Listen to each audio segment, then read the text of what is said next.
그 얘기인데, 이제, 자, 이게 합리적으로 한번 생각해 보죠. 저는요, 일단, 현 정권 실세 중에서 누가 성완종을 표적으로 설정했나 이 질문에 대해서는 성완종의 진실 앤드 양심 리스트, 앙심 리스트에 오른 사람은 아닐 거다, 이렇게 봐요. 왜냐하면, 10만 불이 되었던 7억이 되었던 얼마가 되었던 간에, 가깝게 지내고 만나고 헬스클럽에서 만나고 밥도 먹고 독대도 하고 이러면서 돈도 받아 썼던 사람이 그 사람을 대상으로 표적을 설정할 리가 없어요. 일단은 성완종 리스트에 오른 사람들을 누구도 이것을 기획하지 않았을 것이다. 저는 그렇게 추측하고요. 그럼 누굴까? 제가 의심하는 사람은 민정수석이에요. 우병우 씨요. 충분히 합리적인 의심이 가능하죠. 예. 이제 왜냐하면 이 사람이 아직은 언론에 도달하지 않고 있는데요. 이 우병우 민정수석이 사실 검찰을 지휘하는 사람이거든요, 지금. 네, 근데 언론에서 종편 같은 데서 예. 박근혜 대통령이 4월 16일 날 팽목항 갈 때 예. 그 뒤에 우병우 민정수석이 동행하지 않았다. 이것을 아주 적시해서 아, 그래요? 지적한 종편이 있었습니다. 아, 그래, 날카롭네. 네. 저 우병우 민정수석을 우리 청취자 여러분 잘 모르실 텐데 이 사람 소개를 좀 해드리면요. 1967년생이에요. 나이가 많지는 않아요. 그러니까 지금 이제 한 49, 48 만으로 하면 우리나라로 세면 이제 49그 정도 됐습니다. 고향이 출생지가 경북 봉화군이고요. 경상북도에서 제일 오지예요, 여기. 예, 서울법대 출신이고요. 법대 재학 중에 사법시험에 됐고요. 검찰에 쭉 근무했는데 특수통, 이른바 특수통, 특수부, 특수수사 전문이에요. 그리고 2009년 1월 달에 대검찰청 중앙수사부 중앙수사 1과장이었는데요. 이 자리가 바로 노무현 대통령 사건 주임검사 자리였습니다. 그리고 당시 검찰과 청와대 사이에 의견 충돌이 있었다는 보도들이 좀 나왔는데 노무현 대통령에 대한 구속영장 청구를 끝까지 고집했던 인물로 알려져 있고요. 노무현 대통령이 이제 투신해서 목숨을 스스로 끊고 나서 수사는 중단이 됐고 그 이후에 대검찰청의 범죄정보기획관, 수사기획관 이런 대검 요직을 섭렵하다가 이상하게 2013년에 검사장 승진이 안 돼요. 그러면서 2014년에 곧바로 청와대 민정비서관으로 들어갑니다. 그리고 금년 1월 달에 민정수석이 됐거든요. 이분 되게 재밌는 분인데 그 민정비서관이 될 때 재산 공개를 했는데 얼마쯤 되는지 짐작하세요? 1호인가 그렇죠. 고위공직자 재산 신고에서 제일 1등 한 사람 아니에요? 예, 420억 원이 넘어요. 저도 검찰이 이렇게 돈이 많나 이런 생각을 한 적이 있어요. 그러니까 검찰 봉급이라는 건 용돈이에요, 이 사람은. 근데 이 재산이 다 어디서 왔냐 하면 장인한테 상속받은 건데요. 장인이 누구냐 하면 기흥 컨트리 클럽이라고 있어요. 기흥에. 이게 이상달이라는 분인데요. 여기 상속받은 재산인데 이 사람 원래 부자냐? 그건 아니고요. 이 기흥 컨트리 클럽이 또 재밌는데 이게 전두환 정권 때 50 때 경우회라고 전직 경찰관 친목 모임 거기서 사업권을 따가지고 이 골프장을 만들었어요. 근데 이때 골프장 건설 자금을 이상달 씨한테서 좀 가져왔다고 그래요. 근데 그 뒤에 이러저러 해서 어느 날 보니까 지분이 절반 넘게 이상달 씨한테로 넘어가 있는 거예요. 그래서 이제 이게 비리가 있다고 이제 투서가 들어가가지고 1993년도에요. 이 검찰이 수사를 해가지고 치안감을 지냈고 경우회 이사를 하고 있던 옥기진 씨가 배임 수재 혐의로 이상달 씨하고 같이 구속이 돼요. 경찰청장을 지냈던 이인섭 씨가 이상달 씨한테 1,000만 원 뇌물수수 혐의로 또 구속이 되고요. 이상달 씨 자신은 배임 뇌물공여죄로 징역 3년형을 받습니다. 이 사람이 우병우 지금 민정수석의 장인이에요. 이 사람의 420억의 재산은 대부분 다 이 기흥 컨트리 클럽 오너인 이상달 씨한테 상속이 온 재산이에요. 재밌죠?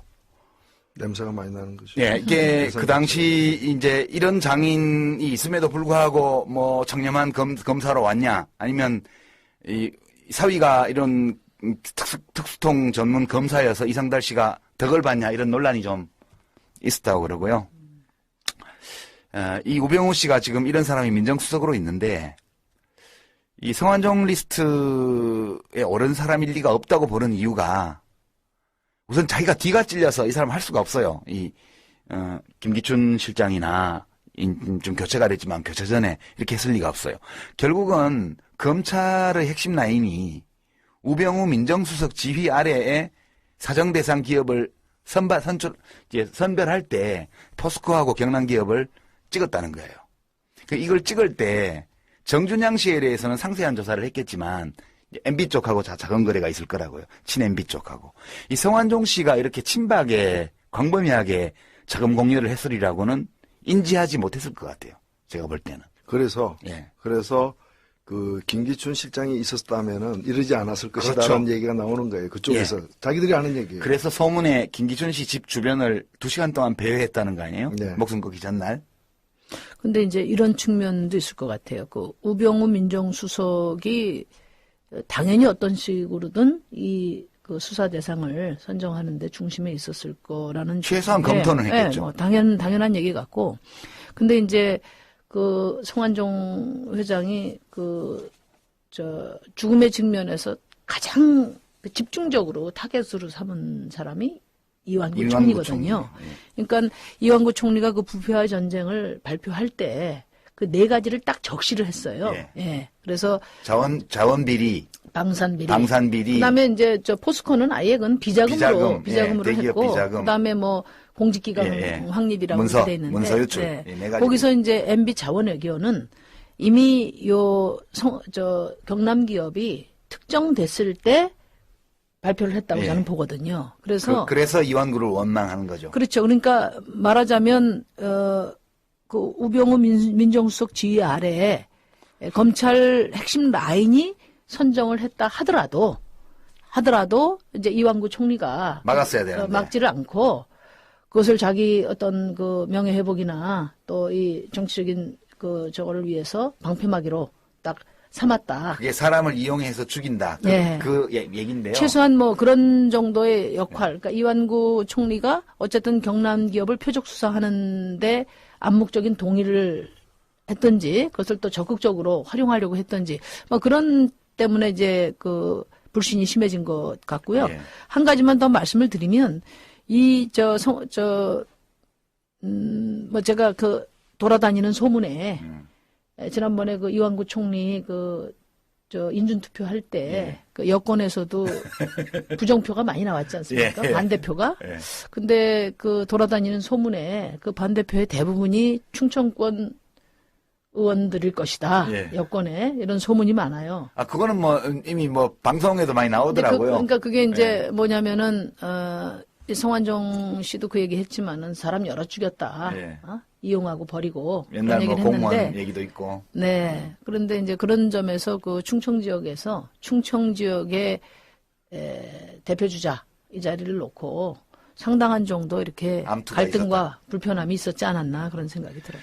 여하튼 이완구 총리가 어떤 역할을 했든지 간에 이완구 총리로서는 막을 수가 없는 거였던 것 같아요. 지금 누가 경남기업 성완종을 표적으로 설정했나 이렇게 이 질문이 곧바로 어떤 질문을 불러오냐 하면 이 리스트에 있는 사람들 일리가 없다고 본다면 지금 청와대 실세가 도대체 누구냐라는 거예요.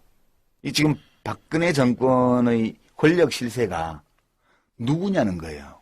지금 어느 라인에서 정권을 운영해 나가는 핵심적 의사결정을 하고 있느냐. 이게 지금 다 헷갈려 버려요. 왜냐하면 성완종 씨 표현에 따르면 친박 메인에서는 다 알고 있다 그랬잖아요. 자기가 2007년도부터 시작해서 박근혜 대통령 정부가 탄생할 때까지 얼마만한 노력을 했는지를 친박 메인에서는 다 안다고 그랬는데 다 알고 있는 친박 메인에서 이 사람을 찍을 리가 없는 거예요. 그럼 도대체 도대체 실세가 누구냐 이제. 그거 들어가기 전에 그럼 경남 기업 아니면은 어디를 치냐고 저도 그것도 생각을 해봤는데 그러니까 어쨌든 자원외교 문제가 너무나 이제 문제가 커졌고 지난번에 상당히 제한된 수사가 될 거라고 우리 유 대표가 쪽집게로 말씀하셨잖아요. 그런데 따져보면 SK 같이 이렇게 이런 데를 건드리지 않을 거면 응? 그다음에 이제 또 마침 성완종 회장이 새누리당에서 쫓겨났지 않았습니까? 선거법 위반으로 쫓겨난 상태고 진짜 끈도 없고 그다음에 더더군다나 매우 위험하고 이게 SK 같은 데를 치면 어디로 튈지도 모르니까. 그 매우 위험하고 그 SK 같은 데 치면 또 재계에서 가만히 있습니까? 그렇죠. 그렇기 때문에 어떻게 보면은 정권이 위기에 처할 때 희생양으로 삼기에 가장 현재로서는 최적의 조건에 있었지 않나 이런 그게, 생각도 좀 예. 듭니다. 저는. 아니 저는 그 말씀이 맞는 게 이 해외 자원 외교의 그 부실에 대한 문제 제기는 야당들도 많이 했지만 저는 이 수사의 기본 배경에는 상당히 정치적인 게 깔려 있다고 보는 거예요. 그러니까 해외 자원 외교 그 자체가 진짜 문제라서 그걸 제대로 수사해가지고 들여다보고 문제 있으면 끄집어내자가 목표가 아니라 사실은 지난 올 초에 무슨 일이 있었습니까? 청와대 발칵 뒤집어지는 문고리 3인방 문제가 네. 있었고 그로 인해 가지고 내부에서 자기들끼리도 싸우고 이러다 보니까 민정수석도 갈린 거잖아요. 그렇죠. 사실 비서실장도 뒤에 퇴임했지 사표 냈지만 그거를 여파로 그만둔 식물 거잖아요. 상태가 됐죠. 예. 예. 그리고 박근혜 대통령 지지율이 계단에 낮아졌잖아요. 정치적 위기 상태, 레임덕이 빨리 온다고들 얘기했잖아요. 이 모든 걸 갖다가 없는 회심의 역적이 뭔가 하면 부패와의 전쟁이고 부패와의 전쟁을 통해서 전 정권들을 다 전 엮어놓은, 정권들을 갖다가 다 엮어놓는 정치권들을 거죠. 치는 게 예. 목표였지 기업들 다스리는 게 그렇죠. 목표가 아니었기 때문에 포스코나 SK가 안 들어가고 포스코나 경남기업이 들어간 거는 이걸 매개로 해서 정치권으로 그렇죠. 야당 정치 내지 구 권력층으로 이제 번져가는 그런 이제 통로였기 때문에 이 부분을 건드린 게 아닌가. 그 사고가 났어요. 여하튼 그 과정에서 그 과정에서 사고가 난 거죠. 예, 성완종이라는 큰 사고가 터졌고 이렇게 정신없는 사고가 터진 거는 지금 박근혜 정권 내부의 권력 실세의 이동 배치가 이루어지는 와중이고 그 과정에서 인수인계가 정확하게 이루어지지 않고 있다. 그러니까 정권 내부가 극도의 혼란 상태에 있다는 걸 보여주는 게 아닌가. 그렇죠? 지금 청와대 비서실을 보면요. 예. 그 비서실장이 어찌 보면은 김기춘 실장이 오랫동안 어찌 보면은 온몸으로 역할을 한 거죠. 예, 사실. 그래서 제가 퇴진 반대했잖아요. 역할을 했지만 초기에 허태열, 예. 그다음에 세 번째인 이병기 큰 힘 발휘하지 못할 못합니다. 거라는 건 다 예. 아는 사실이고요. 그다음에 가장 자주 교체된 수석이 홍보수석하고 민정수석이에요. 홍보수석은 계속해서 사고 치거나 예. 아니면은 이제 감이 안 돼가지고 그러니까 기능을 발휘 못해서 대통령 마음에 안 들어서 계속 바꿨던 것이고 민정수석은 보면은 이게 찬밥자리예요. 원래 민정수석이 뭔가 하면 대통령 친인척 관리하고 그렇죠.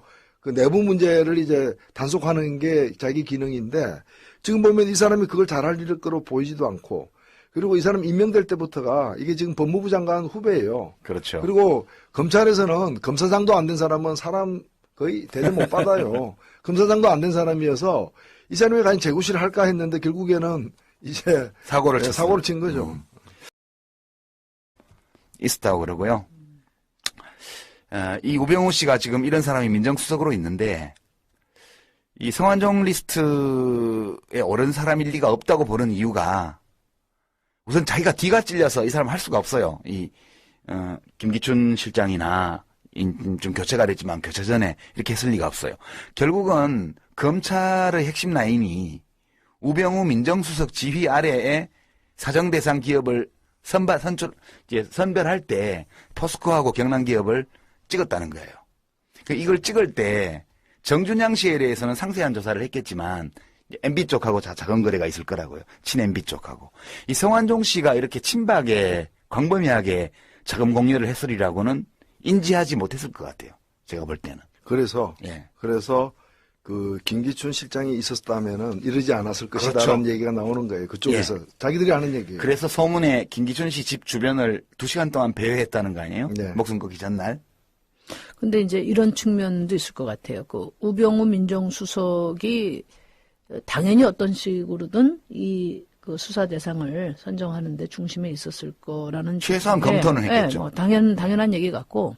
근데 이제 그 성완종 회장이 죽음의 직면에서 가장 집중적으로 타겟으로 삼은 사람이 이완구 총리거든요. 총리. 예. 그러니까 이완구 총리가 그 부패와 전쟁을 발표할 때 그 네 가지를 딱 적시를 했어요. 예. 예. 그래서 자원 비리, 방산 비리.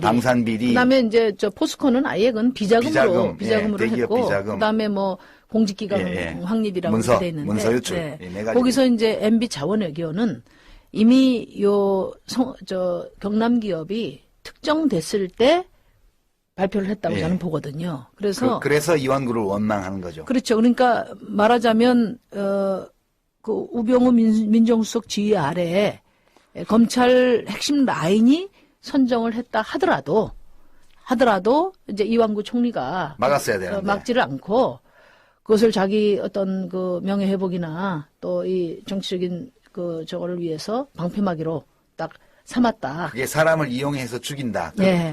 얘기인데요. 최소한 뭐 그런 정도의 역할. 그러니까 이완구 총리가 어쨌든 경남 기업을 표적 수사하는데 암묵적인 동의를 했던지 그것을 또 적극적으로 활용하려고 했던지 뭐 그런 때문에 이제 그 불신이 심해진 것 같고요. 예. 한 가지만 더 말씀을 드리면 뭐 제가 그 돌아다니는 소문에 지난번에 그 이완구 총리 인준 투표할 때 예. 그 여권에서도 부정표가 많이 나왔지 않습니까? 예. 반대표가. 예. 근데 그 돌아다니는 소문에 그 반대표의 대부분이 충청권 의원들일 것이다. 예. 여권에 이런 소문이 많아요. 아, 그거는 뭐 이미 뭐 방송에도 많이 근데 나오더라고요. 그러니까 그게 이제 뭐냐면은 이 성완종 씨도 그 얘기 했지만은 사람 여러 죽였다. 예. 이용하고 버리고 옛날 그런 뭐 얘기를 공무원 했는데 얘기도 있고. 네. 그런데 이제 그런 점에서 그 충청 지역의 대표 주자 이 자리를 놓고 상당한 정도 이렇게 암투가 갈등과 불편함이 있었지 않았나 그런 생각이 들어요. 그 여하튼 그 이완구 총리가 어떤 역할을 했든지 간에 이완구 총리로서는 막을 수가 없는 거였던 것 같아요. 지금 누가 경남기업 성완종을 표적으로 설정했나 이렇게 이 질문이 곧바로 어떤 질문을 불러오냐 하면 이 리스트에 있는 사람들 일리가 없다고 본다면 지금 청와대 실세가 도대체 누구냐라는 거예요. 이 지금 박근혜 정권의 권력 실세가 누구냐는 거예요. 지금 어느 라인에서 정권을 운영해 나가는 핵심적 의사결정을 하고 있느냐. 이게 지금 다 헷갈려 버려요. 왜냐하면 성완종 씨 표현에 따르면 친박 메인에서는 다 알고 있다 그랬잖아요. 자기가 2007년도부터 시작해서 박근혜 대통령 정부가 탄생할 때까지 얼마만한 노력을 했는지를 친박 메인에서는 다 안다고 그랬는데 다 알고 있는 친박 메인에서 이 사람을 찍을 리가 없는 거예요. 그럼 도대체 도대체 실세가 누구냐 이제. 아니, 목숨을 스스로 끊고 나서 수사는 중단이 됐고 그 이후에 대검찰청의 범죄정보기획관, 수사기획관 이런 대검 요직을 섭렵하다가 이상하게 2013년에 검사장 승진이 안 돼요. 그러면서 2014년에 곧바로 청와대 민정비서관으로 들어갑니다. 그리고 금년 1월 달에 민정수석이 됐거든요. 이분 되게 재밌는 분인데 그 민정비서관이 될 때 재산 공개를 했는데 얼마쯤 되는지 짐작하세요? 1호인가 그렇죠. 저 고위공직자 재산 신고에서 제일 1위 1등 한 사람 아니에요? 예. 420억 원이 넘어요. 저도 검찰이 이렇게 돈이 많나 이런 생각을 한 적이 있어요. 그러니까 검찰 봉급이라는 건 용돈이에요, 이 사람은. 근데 이 재산이 다 어디서 왔냐 하면 장인한테 상속받은 건데요. 장인이 누구냐 하면 기흥 컨트리 클럽이라고 있어요. 기흥에. 예. 그 이상달이라는 분인데요. 상속받은 재산인데 이 사람 원래 부자냐? 그건 아니고요. 이 기흥 컨트리 클럽이 또 재밌는데 이게 전두환 정권 때 50 때 경우회라고 전직 경찰관 친목 모임 거기서 사업권을 따가지고 이 골프장을 만들었어요. 근데 이때 골프장 건설 자금을 이상달 씨한테서 좀 가져왔다고 그래요. 근데 그 뒤에 의료적으로 해서 어느 날 보니까 지분이 절반 넘게 이상달 씨한테로 넘어가 있는 거예요. 그래서 이제 이게 비리가 있다고 이제 투서가 들어가가지고 1993년도에요. 이 검찰이 수사를 해가지고 치안감을 지냈고 경우회 이사를 하고 있던 옥기진 씨가 배임 수재 혐의로 이상달 씨하고 같이 구속이 돼요. 경찰청장을 지냈던 이인섭 씨가 이상달 씨한테 1,000만 원 뇌물수수 혐의로 또 구속이 되고요. 이상달 씨 자신은 배임 뇌물공여죄로 징역 3년형을 받습니다. 이 사람이 우병우 지금 민정수석의 장인이에요. 이 사람의 420억의 재산은 대부분 다 이 기흥 컨트리 클럽 오너인 이상달 씨한테 상속이 온 재산이에요. 재밌죠? 냄새가 많이 나는 거죠. 네, 이게 그 당시 이제 이런 장인이 있음에도 불구하고 뭐 청렴한 검사로 왔냐, 아니면 이 사위가 이런 특수통 전문 검사여서 이상달 씨가 덕을 받냐 이런 논란이 좀 그 얘기인데 이제 이게 합리적으로 한번 생각해 보죠. 저는요 일단 현 정권 실세 중에서 누가 성완종을 표적으로 설정했나 이 질문에 대해서는 성완종의 진실 앤드 앙심 리스트에 오른 사람은 아닐 거다 이렇게 봐요. 왜냐하면 10만 불이 되었던 7억이 되었던 얼마가 되었던 간에 가깝게 지내고 만나고 헬스클럽에서 만나고 밥도 먹고 독대도 하고 이러면서 돈도 받아 썼던 사람이 그 사람을 대상으로 표적을 설정할 리가 없어요. 일단은 성완종 리스트에 오른 사람들을 누구도 이것을 기획하지 않았을 것이다. 저는 그렇게 추측하고요. 그럼 누굴까? 이게 제가 의심하는 사람은 민정수석이에요. 우병우 씨요. 충분히 합리적인 의심이 가능하죠. 예. 이제 왜냐하면 이 사람이 아직은 언론에 도달하지 않고 있는데요. 이 우병우 민정수석이 사실 검찰을 지휘하는 사람이거든요, 지금. 근데 언론에서 종편 같은 데서 예. 박근혜 대통령이 4월 16일 날 팽목항 갈 때 예. 그 뒤에 우병우 민정수석이 동행하지 않았다. 이것을 아주 적시해서 아, 그래요? 지적한 종편이 있었습니다. 아, 그래, 날카롭네. 예. 저 우병우 민정수석을 우리 청취자 여러분 잘 모르실 텐데 이 사람 소개를 좀 해드리면요. 1967년생이에요. 나이가 많지는 않아요. 그러니까 지금 이제 한 49, 48 만으로 하면 우리나라로 세면 이제 49그 정도 됐습니다. 고향이 출생지가 경북 봉화군이고요. 경상북도에서 제일 오지예요, 여기. 예, 서울법대 출신이고요. 법대 재학 중에 사법시험에 됐고요. 검찰에 쭉 근무했는데 특수통, 이른바 특수통, 특수부, 특수수사 전문이에요. 그리고 2009년 1월 달에 대검찰청 중앙수사부 중앙수사 1과장이었는데요. 이 자리가 바로 노무현 대통령 사건 주임검사 자리였습니다. 그리고 당시 검찰과 청와대 사이에 의견 충돌이 있었다는 보도들이 좀 나왔는데 노무현 대통령에 대한 구속영장 청구를 끝까지 고집했던 인물로 알려져 있고요. 예, 노무현 대통령이 이제 투신해서 그거 들어가기 전에 그럼 경남 기업 아니면은 어디를 치냐고 저도 그것도 생각을 해봤는데 그러니까 어쨌든 자원외교 문제가 너무나 이제 문제가 커졌고 지난번에 상당히 제한된 수사가 될 거라고 우리 유 대표가 쪽집게로 말씀하셨잖아요. 그런데 따져보면 SK 같이 이렇게 이런 데를 건드리지 않을 거면 응? 그다음에 이제 또 마침 성완종 회장이 새누리당에서 쫓겨났지 않았습니까? 선거법 위반으로 쫓겨난 상태고 진짜 끈도 없고 그다음에 더더군다나 매우 위험하고 그러니까 SK 같은 데를 치면 어디로 튈지도 모르니까 그 매우 위험하고 그 SK 같은 데 치면 또 재계에서 가만히 있습니까? 그렇죠. 예, 그렇기 때문에 어떻게 보면은 정권이 위기에 처할 때 희생양으로 삼기에 가장 현재로서는 최적의 조건에 있었지 않나 이런 생각도 좀 듭니다. 저는. 아니 저는 그 말씀이 맞는 게 이 해외 자원 외교의 그 부실에 대한 문제 제기는 야당도 많이 했지만 저는 이 수사의 기본 배경에는 상당히 정치적인 게 깔려 있다고 보는 거예요.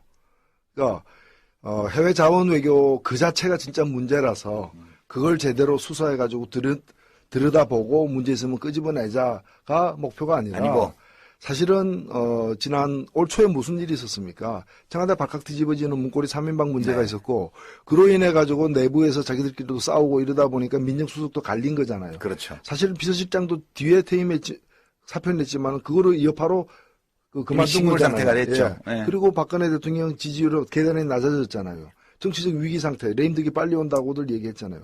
이 모든 걸 갖다가 없는 회심의 역적이 뭔가 하면 부패와의 전쟁이고 부패와의 전쟁을 통해서 전 정권들을 전 정권들을 갖다가 정치권들을 치는 게 목표였지 기업들 다스리는 게 목표가 아니었기 때문에 포스코나 SK가 안 들어가고 포스코나 경남기업이 들어간 거는 이걸 매개로 해서 정치권으로 야당 정치 내지 구 권력층으로 이제 번져가는 그런 이제 통로였기 때문에 이 부분을 건드린